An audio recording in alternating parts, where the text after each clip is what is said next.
Welcome to the QMS podcast, where we explore the issues, opportunities and trends shaping Scotland's red meat industry. In the QMS focused episodes, we'll be speaking to the Chief Executive, Chair, board members and market specialists about the topics that matter most to the sector, from market trends and policy developments to practical insights and supply chain challenges.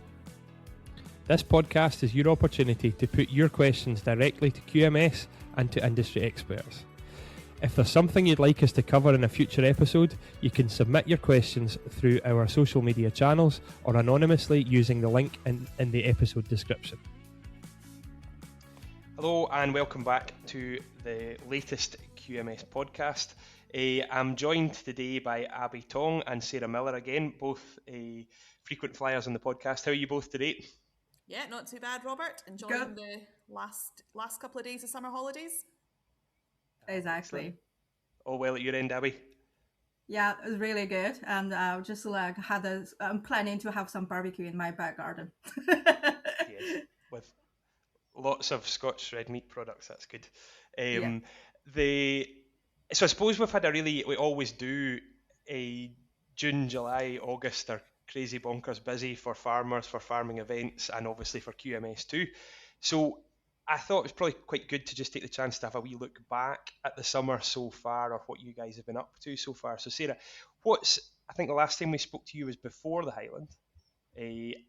Looking back on the Highland and other events this summer, what's been happening? What's been the highlights for you? Yeah, I think that there's been a few highlights. This was the summer of sport. As we know, the Commonwealth Games were being held in Glasgow. We obviously had the World Cup, which is now a distant memory, back in June.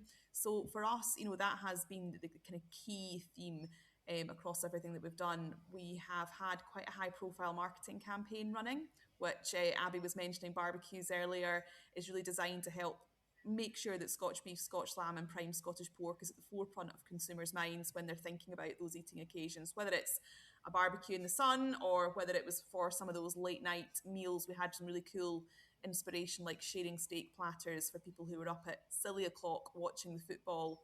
And that's been a kind of key theme, like say, through the summer. One of the highlights for me with Commonwealth Games, there was quite a lot of work went on across different organisations to try and use what I kind of call gastro diplomacy. So when the focus was on Glasgow and the focus was on sport, trying to make sure there was a real conversation about the types of foods that help fuel these, really high performing athletes. So I spent a bit of time at the Commonwealth Games at the First Minister's reception, which was really good to hear about where government see the role of food and sport and the economy all coming together. Scotland Food and Drink held a athletes breakfast, which was again showing some of the kind of superb Scottish food products that are available for athletes. And I also attended the India Scotland Business Forum. The free trade agreement with India obviously came into play earlier this year, and I think the quote from the event was, we've opened the door, let's make sure we have plenty of businesses walking through it. So that was probably a real highlight for me, because it just showcased where something so probably not normally associated with your day-to-day job can be used for the greater good of the industry and of our fantastic products. So yeah, that was definitely the highlight for me. Yeah, I suppose the Commonwealth Games, the shame is locally, those of us that weren't actually at it didn't see it, because I think Glasgow made an amazing job of the Commonwealth Games this time, as they did the last time, but we didn't have it televised, so we didn't actually get to celebrate it unless you were in amongst it. But anybody that went to it actually mentioned, I'd heard several people saying that how well Scotland had been sold at the Commonwealth Games, which is, everyone wins. It's really totally. It's really that was the real message, and there was such a buzz in Glasgow. I think it was in and out 3 times over a kind of 2-week period, and honestly, it was fantastic. And if you want my highlight of the highlight, when I was standing at Queen Street Station waiting on a train home.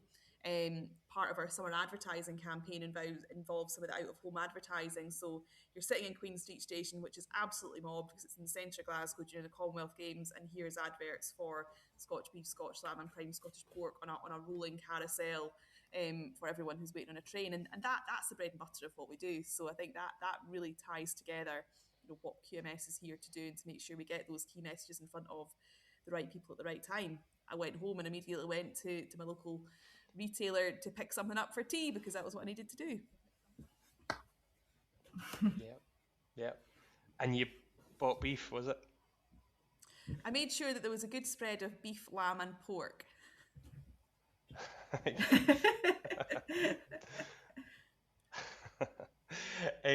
So Abby, obviously we're talking about on that one we've been talking about customer facing stuff. Yeah.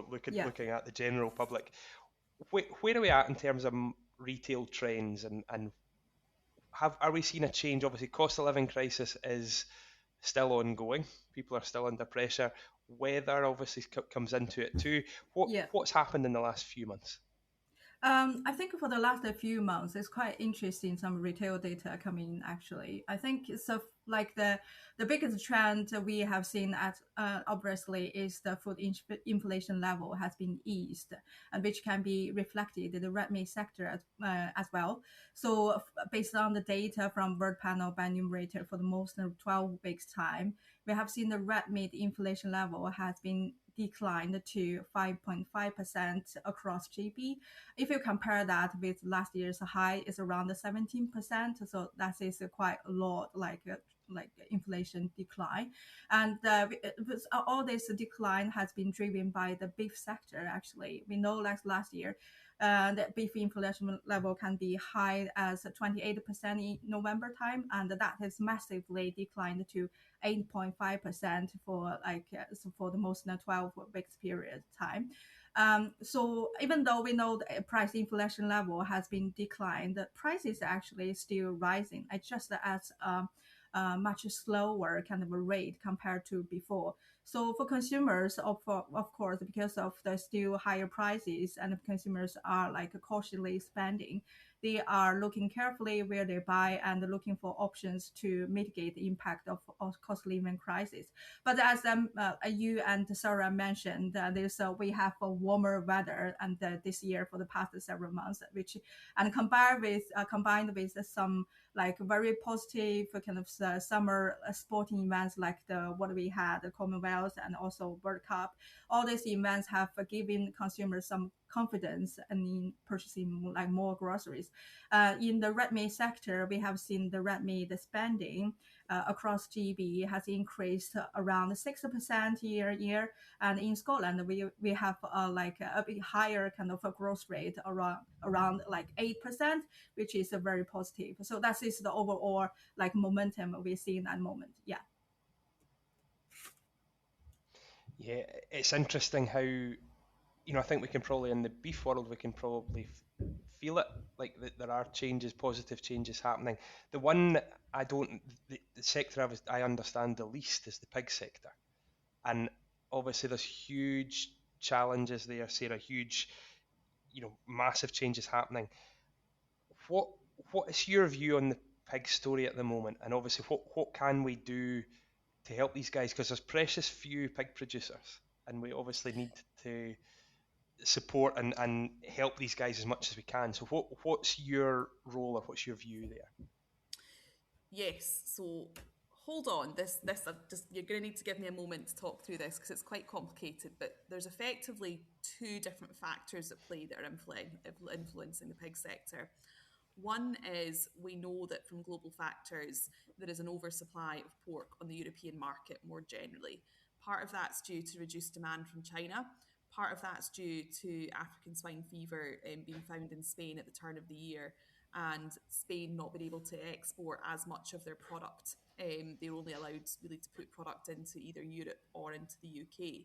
So at a high level, we've got more pork on the market, and particularly more pork on the European market. So traditionally, European pork trades at about a 30% discount to British pork. That discount has grown from anywhere between 40 and 80%, depending on whereabout in Europe here. So European pig prices are heavily, heavily depressed. What we've seen is most retailers have maintained their British sourcing. So there hasn't been import substitution at retail level, but because of that pricing differential, there's been quite a bit of pressure put on for the British market to correct itself more in line with where the European market is. We have also had anecdotal, conversations with wholesalers that there's been quite a bit more European pork appearing on that wholesale commercial market. which is basically everything that's not going into a retail supply chain. So the first thing we have there is that we have a market situation out with anyone's control, largely linked to disease in Spain and kind of global macroeconomics. That has happened. The other thing that we have to also remember is that back in 2022, I would say the Scottish pig sector is still recovering from the last pig crisis that we had, that was as a result of COVID and the loss of the Chinese export market in 2021. What happened in 2022, though, is there was a change of ownership at Brechin, which is the only commercial pig processor in Scotland. And for the first time, I'm not sure if it's ever, but excuse my corporate knowledge, I think that for the first time, Brechin is in the ownership of a Scottish manufacturing business from Browns Food Group. And Browns Food Group have a really long established history of manufacturing added value pork and wider red meat products. They've got a number of different sites in Ayr, in Prestwick, and down just off, near Sanquhar. They've got some in the north of England. They've got some in East Lothian. And going into primary processing was a first for them. And actually, for the pork sector, that's a good news story, because that's a bit of security that the sector's not had before. What that has meant, though, over the last 4 years is there's had to be a lot of work, a lot of groundwork put into growing almost the Scottish fresh pork sector from nothing. I mean, Browns, when they first came into fresh pork processing, they were doing sausage and cooked meats, but they weren't doing sort of fresh pork. So that's been a new supply chain that they've had to invest in. The senior team and myself were down in Prestwick last week, looking at some of the work they're doing at Prestwick to put in some new retail packing facilities, some new retail butchery facilities. So these are investments that are happening right now, but they're not operationalised yet. This has been a bit of a journey over the 4 years. So what we've seen in that time, we've seen retailers coming forward and putting Scottish pork on retail shelves. So Aldi were the first ones. They've always maintained their Scottish product, and they've expanded the product range in recent years as well. And we saw just in the summer that they've signed another 3-year deal. So that's good news. We also saw in early May, Tesco have started to stock Scottish pork, and that's a new agreement. So there's opportunities to grow that there across different product lines. And we've also seen the sustained investment from Browns Food Group in growing that retail supply chain. So I think there's lots of things in the mix that we have to remember. You know, we were on a journey. We're not there yet. There is more, retail opportunities that are in the pipeline. But these things, they don't happen overnight. There's a lot of due diligence. There's a lot of work that has to go in to make sure that the supply chain is solid and secure. And that's pretty much what we've spent the summer doing, working between retailers, Browns Food Group, and also supporting discussions with producers with the Cabinet Secretary that led to the £2 million being released in emergency funds. Because I do think that was the right thing to do. Producers in Scotland are dealing with a toxic mix of really challenging external market conditions. And I think the important thing is that we don't lose sight of the prize or the opportunity that we do have. Pig farming contributes so much, particularly in the northeast of Scotland. If you think about all the feed companies and haulage companies that are able to, as part of their own business mix, then support the beef and lamb sectors as well. It's all a symbiotic relationship. So I think it's really, really important that we continue to support these independent producers, because it is such an important part of Scotland's farming fabric. So hopefully that wasn't too long, Robert, but it is complex. So I just wanted to go through that. Yeah, and it's obvious that there's so many factors on the go here that there's not one thing that's going to come along and fix it. It's a very challenging, very difficult time, and I just hope the people involved, that they are the sole priority of the people that are involved in this, are good and are talking about it and are probably, I've no doubt, phoning you up and giving you lots of solutions or things that you should do, and that's important. I think that's a message that we need to talk. And if there's something annoying you, something that you think might work, we need to know about it. Do you get a lot of feedback from producers? Yeah, I mean, something that I've tried to champion in my time at QMS is not waiting for producers to come to me, but being proactive, being out and about, making sure that, for example, I was up at Turriff Show for 2 days last week. That's all about being accessible, so that producers feel that if they do have something, they can come and speak to me.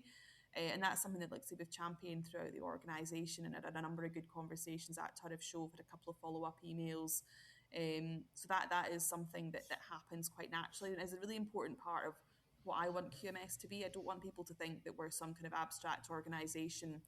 I'm a farmer myself. I'm not someone who doesn't understand the sector, and I think it's really important that people feel that QMS is there as part of their team, and making sure that we can all work together, because whether it's the pig situation, whether it's any other challenge that comes along, in our businesses, QMS, I want us to be part of the team that people say, right, okay, what can we do, what needs done, and whether that's providing evidence to support a policy decision, whether that's confidence, making sure we've done quite a bit of work speaking to MPs and MSPs over the last few months, particularly about the pig sector situation, but about some of the other challenges and opportunities in the red meat sector, and that's all part of sort of my own personal, why I do the job that I do. Yeah, no, it's good to hear. Abby, in terms of the retail end, the consumption end, has the pork story changed in terms of people's buying habits, or are people still viewing that as a cheap source of protein? Yes, definitely. I think it's like consumers continue to look pork as a very affordable kind of protein type. So I think it's a quite interesting example I could bring in. It's definitely we have like just monitored a slightly minor shifts between beef, lamb, or pork, and in Scotland recently. And I want to mention, for example, this means. And I mean the total consumption in Scotland in terms of like beef, lamb, pork. And we know like beef mince is like dominant kind of for mince type in Scotland. And but because the beef prices has been rising, and so some of the beef volumes has been beef mince specifically has been moved to treat down to more affordable pork mince type. So let's give you a number is for the most recent period we have seen the pork mince has taken the volume share of nearly 11%. That could be compared to in 2022 that number is only 7%. So yeah, definitely people think this pork is more affordable, and has been some volume has been shifting to the pork. And also another example is like the total consumption of beef in Scotland is around 65%, is still dominant. But we have seen like the percentage has declined slightly compared to last year, and that volume has been absorbed by pork sector, which is currently sitting around 25% of the total consumption in Scotland. So yeah, definitely the pork is more affordable for people and still choosing pork. Yeah, and I suppose it's one of those interesting cycles, isn't it, where supply and demand, the price, as the price declines, the demand actually starts to increase, and then likewise the beef story, when it got expensive, consumption did start to reduce a little, and I think that hearing that people are consuming a lot of pork or more pork has to be a positive. That has to be, we are eating our way hopefully through an oversupply, and there should be green shoots on the horizon. Are we there yet, Sarah? Maybe not. I was about to say, Robert, you asked earlier, what can we all do to support? What is something that I'm very passionate about is whenever you think, oh, we could have chicken, why not have pork? That is the easy one to substitute, particularly at a price point, pork instead of chicken.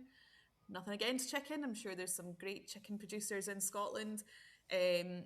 But for me, being a real passionate for the red meat sector, I think looking at where you might have something that you can change. So, there's some great recipe content on the Make It Scotch website where we've tried to target that exact mindset, that if you were previously looking at chicken for something, have you thought about pork? Which also, in terms of being a low-fat protein, is really, really versatile. So there's a check into what can we all do, out with the chicken, in with the pork. Yep, and the weather's good, the heat's here, have another barbecue, we can do it. Exactly.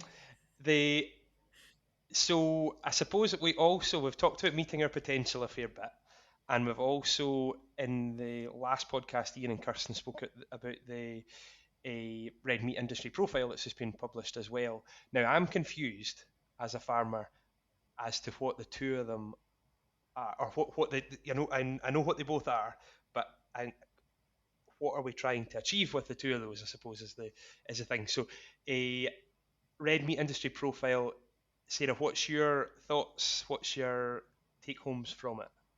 So the Red Meat Industry Profile is effectively the annual publication of all the stats and facts about the red meat sector in Scotland, how it's performing, how many livestock have we got, where are we selling things to, anything. It's an evidence base. Effectively the Red Meat Industry Profile is an index of an evidence base. And as an organisation, we use that 10 times a day, every day. It underpins almost everything we do. If we are doing a briefing for the minister, there'll be facts from the Red Meat Industry Profile. If we are looking at running a marketing campaign, we'll be looking at some of the stats that come out of the consumer insight work that's in the Red Meat Industry Profile. At the heart of meeting our potential is all of the information that's in the Red Meat Industry Profile. The two things work together. Meeting our potential is really a campaign, and a campaign to highlight the importance of livestock to the economy and to really showcase the potential for livestock within Scotland's economy. And also, there's a message in there for producers as well, that when we talk about critical mass, it's not we've not lost the game on it. If we think about the message last year around 2 more cows a year for the next 3 years, that it becomes something much more achievable. So the two things sit very separately, but the Red Meat Industry Profile effectively underpins everything that we do. So in terms of the key highlight that's come out of the Red Meat Industry Profile this year, the sector is now worth over £4 billion, £4.2 billion. Now, the health warning on that is that's largely due to the beef price inflation we saw last year, because it's effectively produced a year in arrears. So we are expecting that to come back down next year. So that is a health warning, but being able to showcase these types of high-level figures, for example, when I'm in Glasgow speaking to an importer in India, to give him a size and scale of the sector and what it's worth to the economy, these types of high-level stats are really, really important. The £1.3 billion worth of gross value added that the sector is now worth, that's again really, really important to policymakers, because that's a type of thing that makes people go, okay, this isn't just farming, this is actually a serious part of the Scottish economy.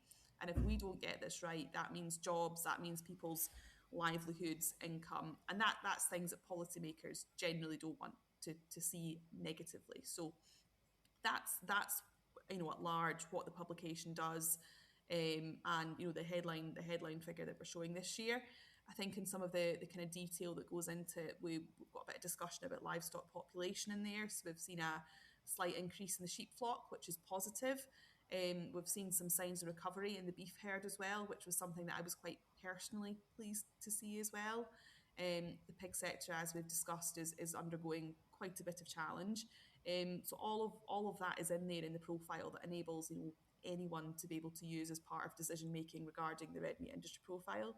There's also quite a bit of discussion around retail trends, just as Abby's gone through, in terms of what are we selling and to where, what are people consuming, what kind of cuts are being consumed.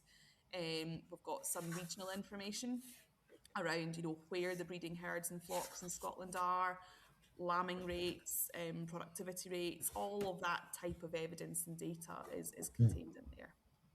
Yeah, it's a powerful document when you see it. In terms of the recovery in cow numbers, is it a recovery or is it a reduced decline?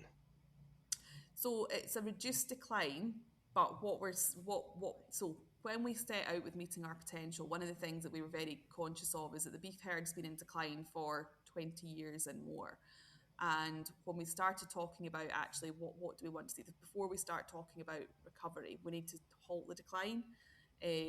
So I think seeing that reduced decline year on year is the first part of starting to look at how we can recover the beef herd.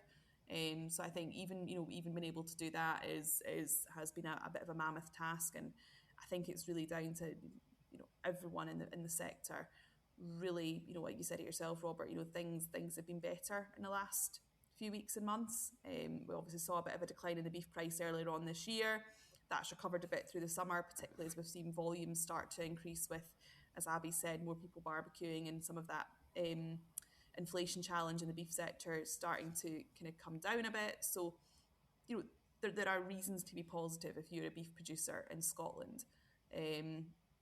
Even more so, and I think this is something that I don't know what you feel like as a farmer, Robert, but it's actually, I use the word heartbreaking, looking at some of the stories on social media around, livestock producers south of the border at the moment, both with blue tongue, and, seeing some of the real challenges that are coming from the south of England. And obviously this week we've had 3 cases, or three lambs I think have been identified with blue tongue in the south of Scotland. So that's a concern, but also with the impact of the dry weather.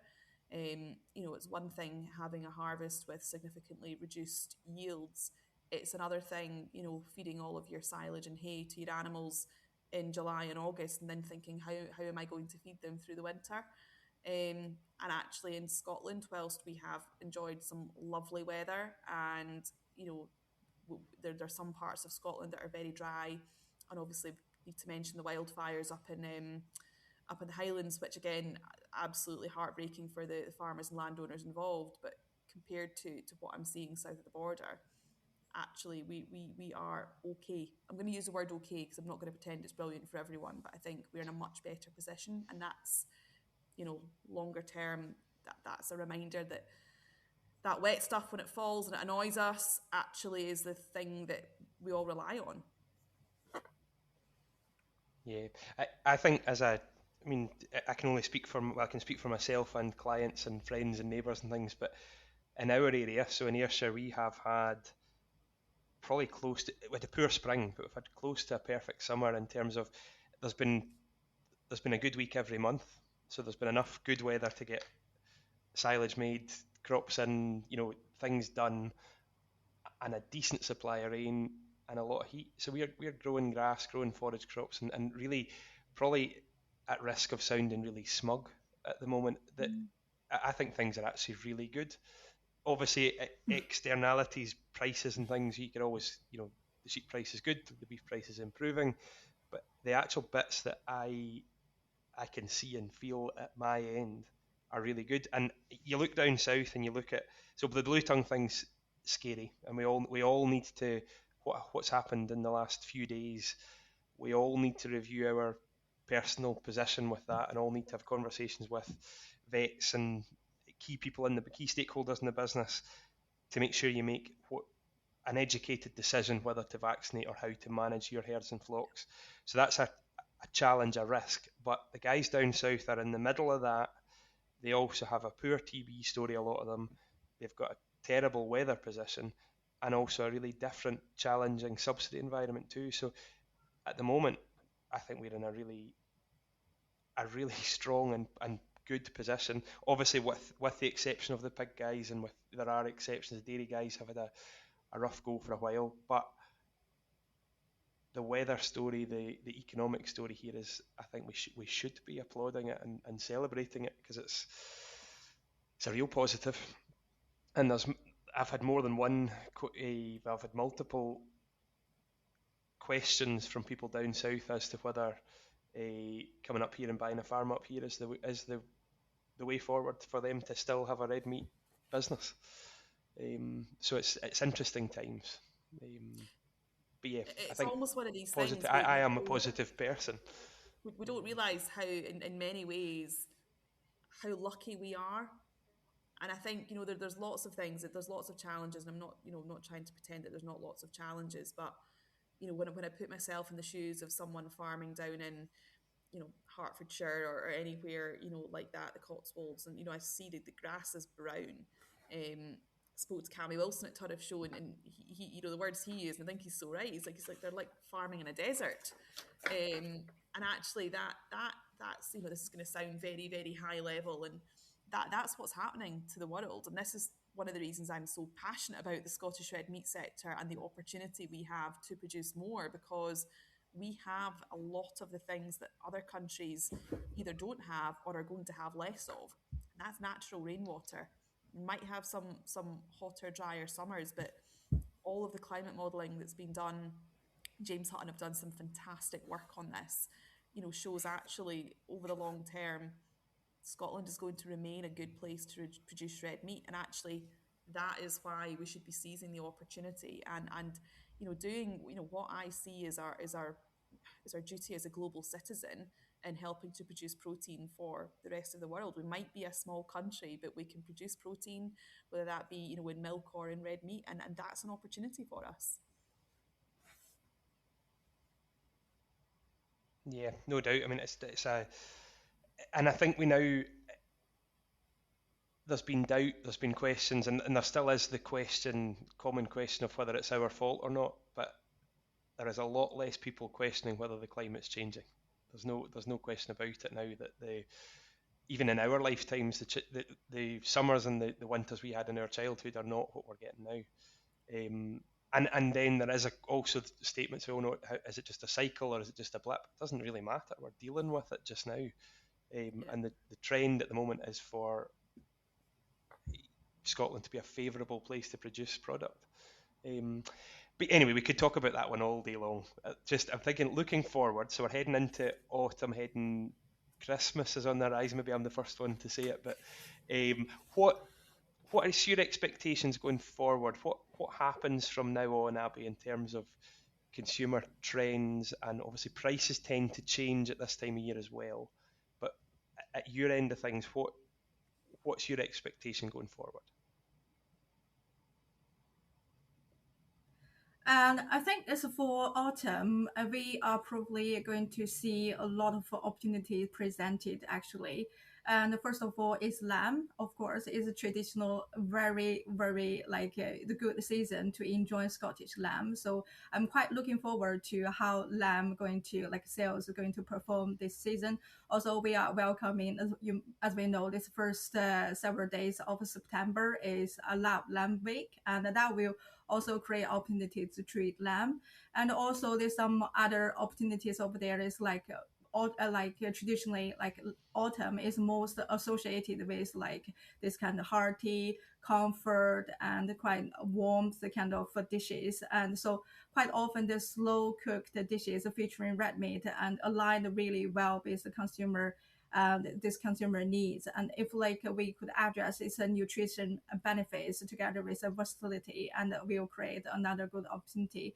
And also I think we are looking for in autumn we have St. Andrew's Day, and which is another very good opportunity and over there to promote lamb products. It's basically a lamb roasting, traditionally lamb roasting dishes. And but also I want to address it's not only for lamb dishes. According to what we have seen for this year's Easter, traditionally we have lamb roasting is performing really well, but this Easter we actually seen pork roasting and performing really well, with the volume in Scotland increased by massively 200% compared to last year, was massively, because it's a kind of affordable alternative to lamb roasting. So it's quite interesting to see how this opportunity is going to play out in Scotland for the coming months. So this is kind of a very interesting point I'm going to very looking forward to. Yeah, and again we have demand, we've product to sell and we've got demand for it, so it's no, it's exciting, it's good. I'm conscious we are probably about our time for podcast, so I think on a parting shot to both of you, what's something really positive to do? What are the highlights at the moment, or what's the looking forward, one thing to be really positive about, Sarah? I think, it's just that, as Abby said, we're moving into the period of the year where people tend to think about hearty meals, and we've got a great programme of activity, marketing activity and producer activity for the last half of 2026 that involves everything from high-level marketing campaigns. We're going to be back on TV for part of the autumn campaign, back on TV at Christmas time, doing quite a bit of work with influencers as well at the moment. And I think that helps to sustain that marketing pressure and making sure that consumers are thinking Scotch beef, Scotch lamb, prime Scottish pork when they are shopping. We've also got coming up in October our largest export trade show at Sial.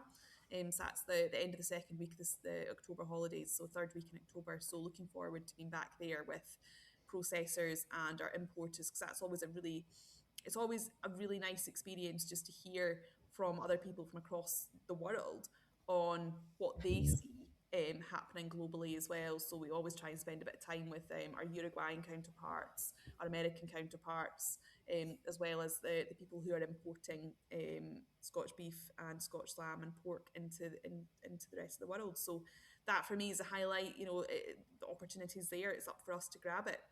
Yeah. Abby, positives? Yeah, positive is definitely I want to mention is the recovery of red meat volume across GB, and because we have experienced cost of living crisis, we have seen like volume decline for the past year because of the inflation, but we actually seen this inflation level has been declined and our volume is recovering. Which is really a positive sign to see that consumers are coming back to the red meat and they're involved in their daily meals and also for special occasions. That is a really, really encouraging sign. I think another one is I just want to say I think the quality of the meat we produce in Scotland, together with we have a really good and Scottish consumers over here in Scotland supporting the red meat industry. That's very encouraging, and because we have some challenges and we have supply issues, we have price inflation and whatever pressures on Scottish consumers, but we have seen the volumes also hold there, and the consumer continue to choose a red meat, a Scottish red meat in their daily meals and special occasions. So that is a very highlight for me, I think. Amazing. No, thank you very much. That's been a really useful, interesting blether through, I suppose, where we're at, what's happening, and I think the summary is, and I think if it was negative, we would be negative. I think we need to be realistic. There are challenges out there, but for all sectors, I personally feel like there are positives, and having had this conversation, I can feel them and see them a bit more than I did before, that there are green shoots all over the place and positive things to talk about. I think the red meat industry profile it's an amazing document. Actually, Kirsten's already said this in the previous podcast, but it's one that's well worth a look. It's worth a look through. It's a big read if you want it to be a big read, but there's also some really good infographics and stuff there that make it quite consumable and quite quickly as well to get the gist of it. And yeah, worth a look. And probably from reading that, you can draw your own conclusions from it too, where you're at or where your business sits within that. So yeah, exciting times. Sarah, Abby, thank you very much, and we'll join you again in a future episode. Thanks a lot. Thank you. Perfect. Thanks, Robert. Thanks for listening to this episode of the QMS podcast. We hope you find the discussion informative and useful. If you've got a question that you'd like us to ask in a future episode, please send it to us by commenting on the social media channels or by using the anonymous submission link in the episode description. Don't forget to subscribe so you never miss an episode, and if you enjoyed this conversation, please do share it with others across the Scottish red meat industry. Thanks for listening.